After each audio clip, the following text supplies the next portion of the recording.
Hello guys, so today I'll be talking about how I was able to start my motorcycle engine.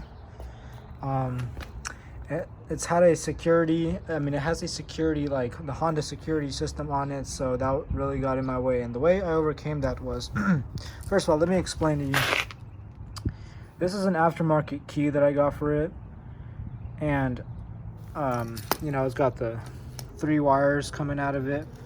And then I thought that I could just plug these 3 into the 3 right here, but no, that's not how it works, because an aftermarket key, such as you can buy on eBay with a cap and everything, it does not have a Zener diode right here. And what that does is it changes the voltage from 12 volts, which you get out of this black and red and red and white wire, and it changes it to 9 volts. So this pink wire right here is 9 volts. And well, actually, no, I'm sorry. In my case, it's 3 volts. I thought, the forums I read, they all say it's 9 volt, 9 volt. I just couldn't figure out why this engine wouldn't start. And then I was reading across some other forums. They said 3 volts. It was like some older bikes. I don't know. I tried 3 volts simply by, I just connected 2 batteries like this.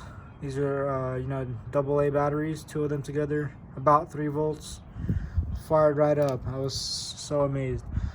So this pink wire right here, well, what you got to do is track it down. Okay, first of all, these 2 should just be connected, because that's basically all your key does, is it just connects those 2. And then it just converts that 12 volt, the pink wire in the middle, which there's no Zener diode right here, so you would either need an original key switch, with the diode and everything, or you could put one in yourself, which I won't be doing in this video, but just to let you know. So some bikes take 9 volts, some take 3 volt.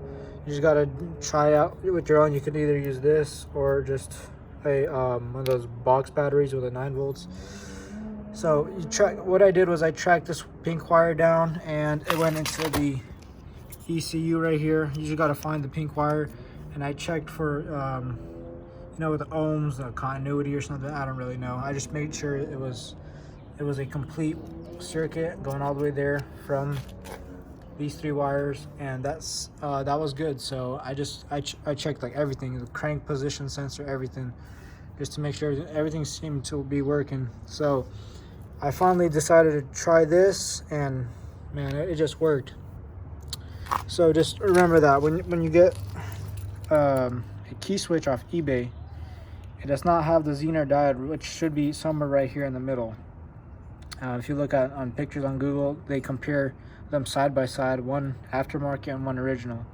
Now what you can do is install the Zener diode even a little farther, but the problem is that, for example, I'm not sure which wire it is, but if you do install it farther, you're at risk of somebody, splicing it, cutting it right here, and they could just easily start it themselves with a 12 volt battery, because that's why the Zener diode is all the way in here, so that nobody can really attach, a wire in there. It's going to be really hard under the dash and everything. So that's the reason the diode is all the way back there. Now you could, like I said, you could put the diode a lot more forward. You could put it right here, anywhere inside. Just make sure you're getting 3 or 9 volts going to the ECU. This wire right here goes straight. This is the 3 wires for the ignition. It goes straight to the ECU. And this thing right here, the wires connecting there, there's a pink wire. Gotta make sure it's the same color as the one going into it. And yeah, so like I said, 3 volts or 9 volts, you gotta try it out, try both ways. I thought it was only 9 volts on these Honda security systems, but from a forum I read, but no, it could be 3 volts, which had me frustrated, because I tried 9 volts, for a bunch of times, and I came across a small forum that said, 3 volts, tried that, worked. So, and the way I do it is, let me show you. Okay, so first of all, the black goes on, oops, sorry, doing this with one hand. black goes on where is it? Just goes on ground anywhere basically, you know. Or you know what, let me actually ground it to the actual wire.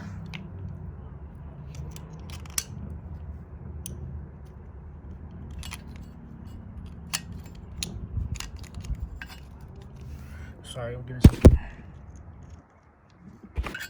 Alright, now red, as you know, goes to red. It's basically where your battery connects, and you can hear the injector firing there. Now, without the Zener diode, or which I won't be installing for it yet, you will not get spark, and you will not get gas. You will not get your fuel pump priming. So that was the issue I had. And basically, all it has to do, it just has to the battery. So every time you turn on, so before you turn on the motorcycle, you need to have the 3 volts or 9 volts go into the pink wire, and as soon as it fires up, you don't need it anymore. So or at least on this motorcycle. So as soon as you take it off, it doesn't need it anymore. As soon as it starts running, you don't need, you know, your Zener diode or anything. It just runs. It's just a startup procedure. And then what I do is, sorry, I didn't finish this. So plus minus, you know, battery, and then give me a second, sorry.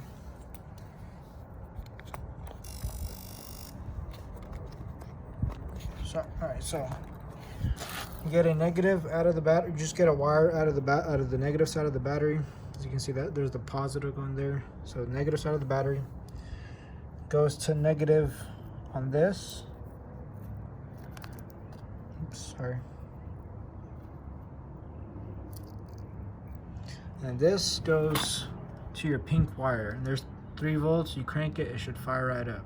You should hear the fuel pump prime. You should hear the, if you check the spark, it should have spark. So here's how you do it. Pink wire, plus on the batteries. Negative side grounded, to just grounded in general. I just do it to the battery because it's easiest. Just one wire, you know. So yeah. And this bike does fire up, so that's how you do it. This took, like I said, it took me, you know, 6 months to figure out. Well, not that I was working on it for 6 months, but it took me a long while to figure out. So yeah, I went through the whole wiring on this, checked every single wire that I could, and that's basically the no prime, no spark issue for solved. Thank you for watching. Have a good day.